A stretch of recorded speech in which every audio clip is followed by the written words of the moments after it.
may not be aware, I was on the bank inquiry as well. Sorry? I was a member of the bank inquiry. Yes. My colleague, Deputy Darcy, has dealt with a lot. I suppose I just want to bring it back, just a couple of points. Number one, you said you were in here today to regain your good name. Yes. And I suppose I just want to deal with the nuts and bolts, really. And the first thing I want to ask you was that new regulations come in on the 1st of July of 2007. Yes. Now, what date did you join the bank? What date did you join? I joined the bank on the 14th of May 2007. No. The regulation was issued in 2006, yeah, and we had a parallel run of the old calculation and the new one for the first 6 months of 2007. The new regulations came into force on the 1st of July. Now, under the old regulations, yes, were liquidity limits breached? Sorry? Under the old regulations, when you ran them parallel, you were saying there was a 20%. Well, we don't know because we stopped running them on the 1st of July. No. They were no longer binding after the 1st of July. But the question I'm asking is, when you were running parallel for 6 months up to July, yes, and you compare satisfying the requirements under the old regulations and you were like based on the same financial data, yes, was there breaches under the old? Yes. And were there breaches under the new at the same time? Sorry? What I'm really saying, how much more onerous were the new regulations than the old regulations? Oh, far more. So the question I suppose I'm asking is, would there have been occasions, do you believe on the 1st of July, when you spoke about the 20% breach, if that was under the old regulations, what would have the breach been? But we were breaching already under the old regulations. When I say that, you know, this happened with increasing frequency, I saw this from as soon as I commenced working there. And what were you breaching under the old regulations? Well, there was a minimum of 20%. I don't know how much you're familiar with the old regulation, but we were in breach of that as well, on more than one occasion. And but the question is, by what limits? Like, I just, you know, the severity of the breach under the old regulations, what would they like? A good few percent as well. I mean, again, we're talking billions here. Okay.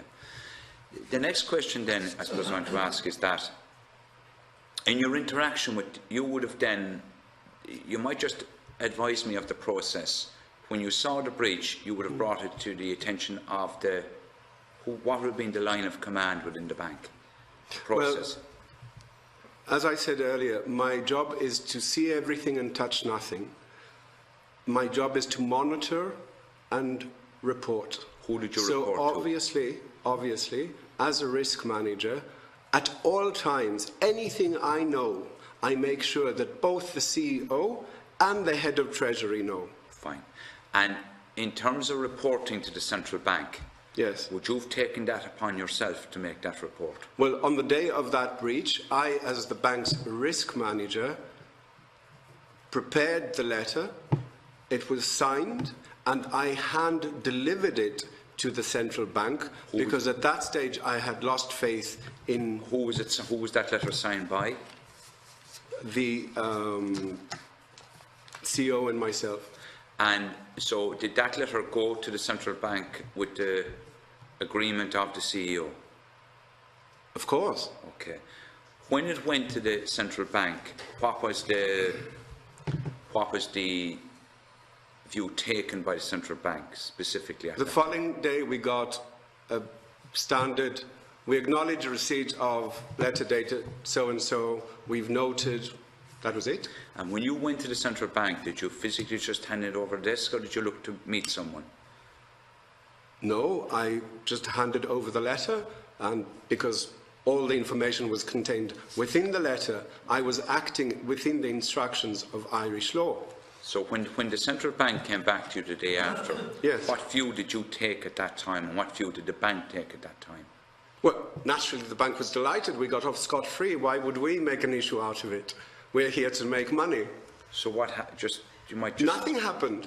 I would have expected, and this is what I've said in my opening statement, I would have expected the central bank to be all over the place saying, do you not know how to run a bank? How did you arrive at a breach of 20%? I mean, how do you have the audacity to turn up here and tell me that you still want your banking license if it turns out that you don't know how to run a bank? If your parent company was an Italian company, at that time was an Italian company, am I correct with that? The biggest bank in Italy. Okay. If, hypothetically speaking, your bank was to go under, who would bail out the bank? Would it have been like effectively? Would it have been the same as Hypa and Def? Like, would it have been the same position whereby they were regulated by the? Would it have been the Italian taxpayer would have been picking up the tab rather than the Irish taxpayer? If it was their Italian, if it was the Irish subsidiary, because it's domiciled here and regulated here, it would therefore be the problem of the Irish taxpayer. And we now see this very clearly because of what happened with DEPFA and Hypo Real Estate. But in that situation, it was the German taxpayer. By complete chance. Because had it happened a year earlier, it would have been our problem. This bank on its own, just one bank, would have cost us 100 billion, never mind the other Irish ones that cost 65. In a specific situation with your bank, yes. How did the structure differ from? It didn't. We are operating as DEDFA would have been until it was taken over by Hypo Real Estate. Okay. We would have operated as an Irish domiciled, Irish regulated bank. So, in terms of just the procedure, so Central Bank came back, had no issue with? At all. Okay. Tell me what you did thereafter. I want to understand the practical sequence of events. What happened, Mr. Sugarman, thereafter? What view did you take? I engaged, I said, we have to get a handle over this. You know, I'm signing off reports here every day. I didn't fancy 5 years in Mountjoy, so I need to know what's happening. In order to do that, I was made aware of a London-based IT company which specialized in finance and regulatory calculations. And at the time, which is when these new requirements came into force, this company was the leading company in Dublin doing these calculations. So I said, right, instead of going to find another company, if I already have a company, okay, they're based in London, but they are well versed with what the Irish requirement is, I might as well avail of them myself. Okay. Now, their leading client in Dublin at the time was a well-known Irish bank called Anglo-Irish Bank. So, are you at liberty to say who the IT company were? Sorry? Are you at liberty to say who the IT company? I'd rather not. Okay. But this is on record. That's fine. And so evolve. So I engaged with this company with the permission of my CEO, and we said, right, whatever you're doing for Anglo, could you do the same for us? Because we don't know really what is going on here. And the reason for my resignation is, and they obviously, I'd met them. I want to keep. No, I don't want to get to a point. I want to get up to the point that you resigned. Yes. But I want. So up to the point. This is within a few weeks. No. I want to assist you in bringing out the story. I understand. So what I want you to do is painstakingly tell me you employed this company and what happened. So we employed this company. I personally was involved in facilitating their link up to our systems in Dublin. What time period? When was this? July? When? August? When was it? August. August, okay. And I was, as I say, personally involved in facilitating and arranging their link up into our systems. Fine. In the meantime, we carried on as usual, doing our own calculations.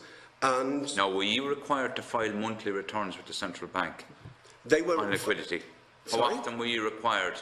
Yes, the accounting department of the bank would file. It's called prudential. A monthly return. Yes. And we'll say when you came along to do the August return, Right. I'm assuming liquidity was still pear-shaped, was still. For the 31st of August, 10 years later, I can't tell you what it looked like. No, but I can tell you no, we're going to, I just want to go back. You brought him in, and they did tell you need to explain what the IT company did and what that brought about. So, as the risk department, I have my own sets of calculations. The definitive set, and this is what is audited by KPMG at the time, the auditors at the end of the year and quarterly, are the sets produced by the accounting department of the bank. It is their responsibility to comply with the prudential reporting as set out by the central bank. Obviously, we all would like to think that we are singing off the same hymn sheet. So we would like to see that my risk figures for 31st of August tie in with those produced by the accounting department. Who at this point in time had employed this IT company in terms of looking at ratios and so forth. I arranged this engagement. But they were working with the accounting. We were all working with each other to say, look, I as risk have one liquidity figure. You as accounting are producing another liquidity figure, say for the end of the month. Let's see what the London companies producing. So just keep going. What happened? That this was done because we were all trying. No, get to the nub of the story. Sorry? What I want to get here is, you brought in the IT company. Yes. You have the accounting department. Yes. And you have the risk department yourself. Yes. I want to get to a point is how we all interacted and where we got to a point where you felt it necessary to resign your post. Right. On the day before my resignation. No. Work back on the work that you did in terms of the figures that were arrived at. I'm not sure I understand. So the result of the London company, when they said, right, we have now done the calculation for you. We are fully confident that we now know what your figure is. And? They rang me that night at home. When was that? On the 12th of September 2007. Okay. And they said, Jonathan, you are worried about the fact that you reported a breach of 20%. Our figures showed that you're at a breach of 40%. 40? Correct. Okay. The next day I went in and resigned. Now, did you not think it necessary? Now, at that time, what were the figures that the accounting department were producing within UniCredit? I cannot tell you exactly because we are now 10 years later. I can tell you that obviously on the day of my resignation there was much consternation at the bank, and I said, well, from my point of view, the only definitive, since I've been here since the 14th of May, and we find it very difficult on more than one occasion to sing off the same hymn sheet. So we have now brought in this company to provide us with a definitive assessment of our position. So is it fair to say that the accounting department were effectively stating that there was no breaches of liquidity? Well, the accounting department, it was my job to monitor daily. The accounting would report weekly and monthly. But when they were reporting weekly and monthly, they said it's fine. Fine. So there was a difference of opinion between the risk manager and the accounting department within the UniCredit Bank. I beg your pardon, Senator. This is not art. These are facts and figures. Fine. This is not a difference of opinion. This is, okay, both of us have to look at how fast are we going. But the returns that were being made. No, I did not make a return. No. Any returns that were being made by the accounting department. So correct. Is it fair, would it be reasonable to say that when you decided in July to go to the hand deliver, what date was in that? August. What date did you hand deliver the letter to the central bank with the 20% breach? When was that? During August of 2007. August? Yes.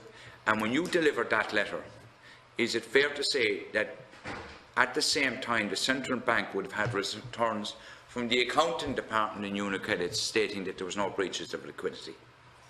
Yes, because their return was not daily. If you look at the letter of the law, I understand. Now, of course they would have had a return.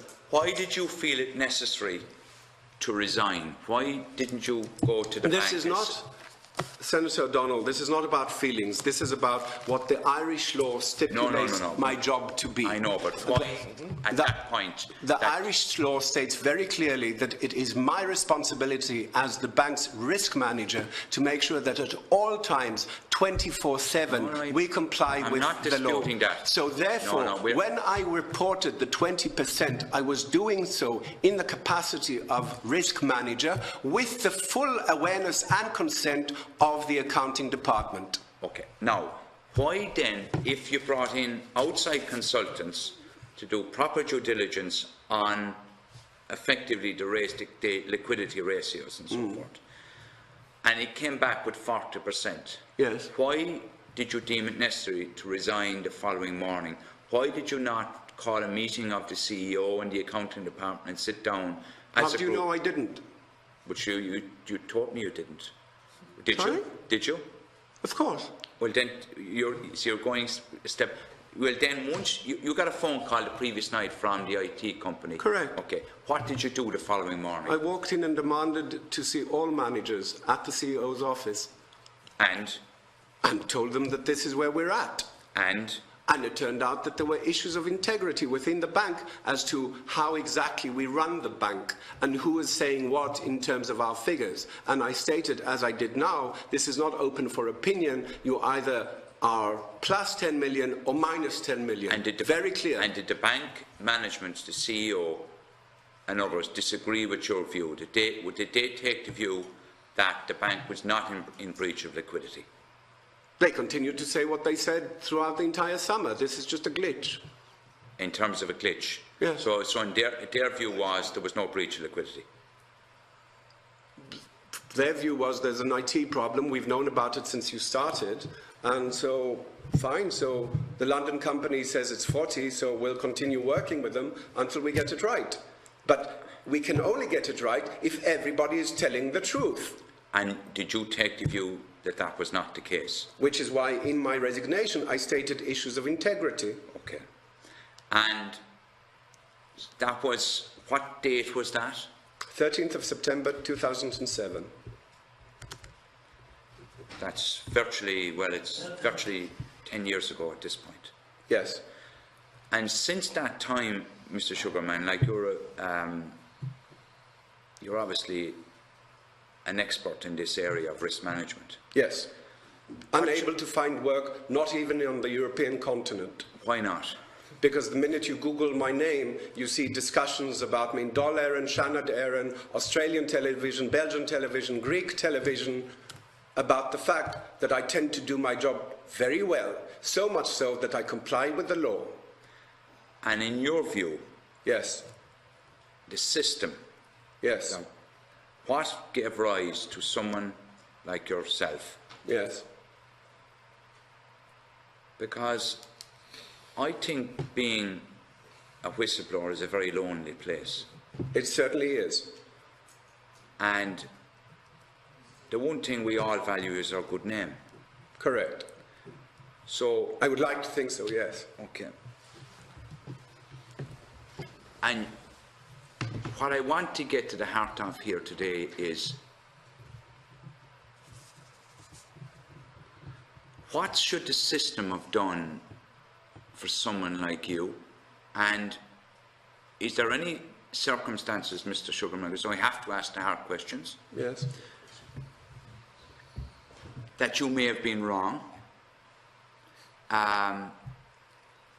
What way should the system have operated in terms of reporting structure? Because clearly you had two reporting routes coming out of UniCredit into the central bank, one through the risk manager, through yourself, and when you reported that time to the central bank, it was by consent of the entire management. But would it have been ad hoc? That would not have been a routine. What?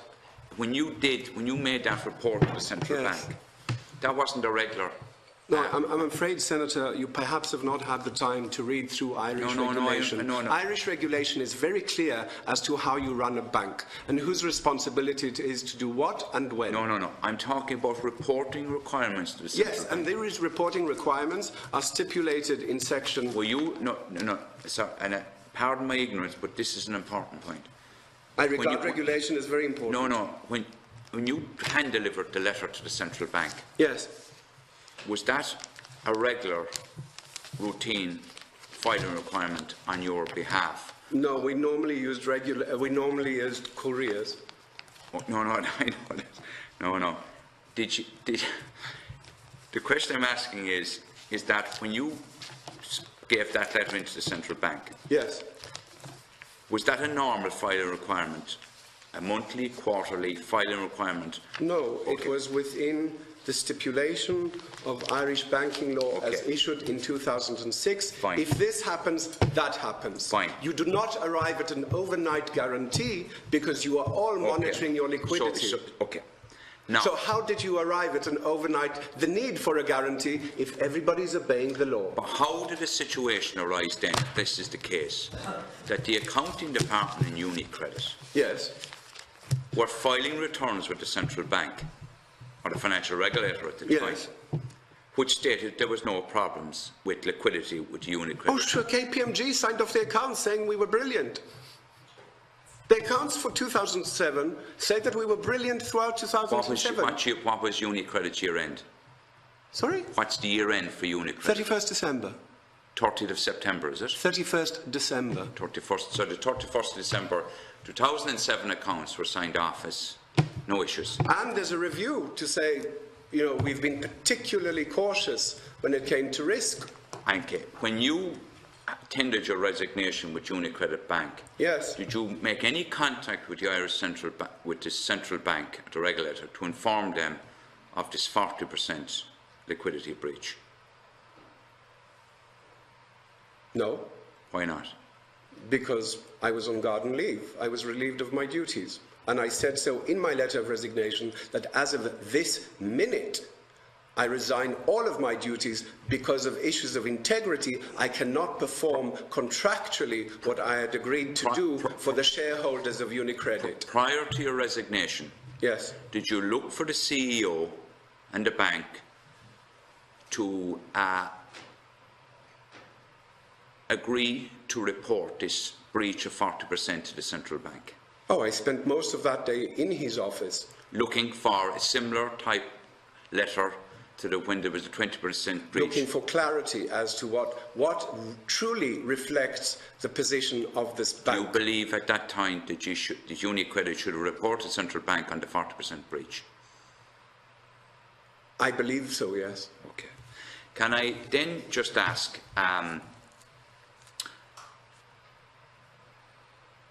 what should the system, what structure should have been there to ensure that you, as the risk manager, were able to do your job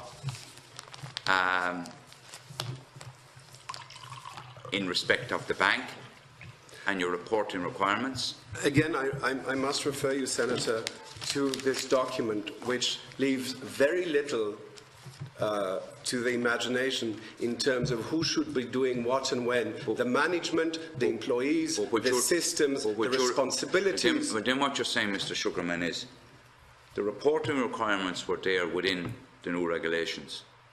But when you reported to the central bank... Yes, I did so in keeping with... The central bank ignored your...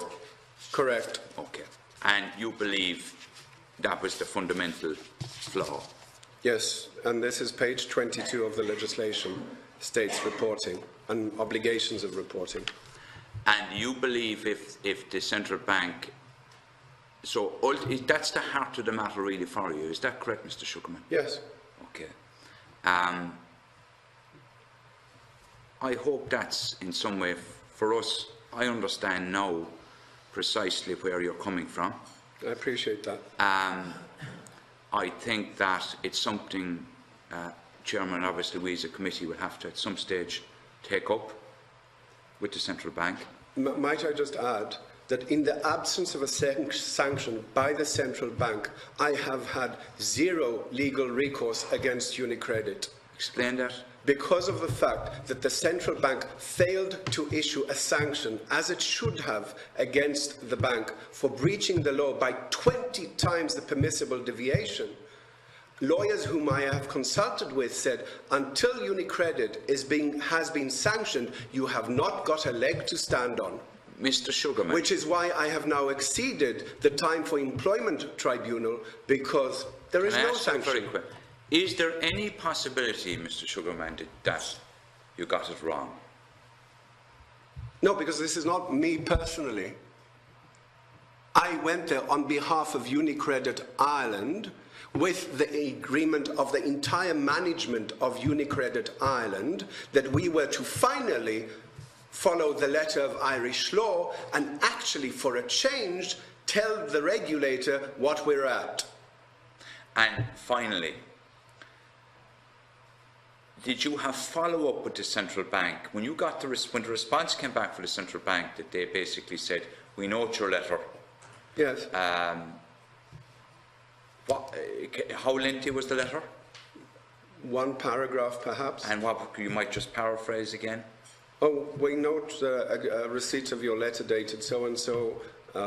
Obviously, we said we'll endeavour to, ratify the situation immediately. And the response was, oh, sure, grand, fine, thanks, bye. And was there any follow-up with the central bank? No. Did you not think you should follow up with the central bank? I am a banker. I am there to make money. If the police doesn't want to police the bank, fine. Then you're surprised you landed with a €65 billion bill because nobody bothered policing the banks. Not my problem. The entire nation is now paying for that. Okay. Thank you, Mr. Sugarman.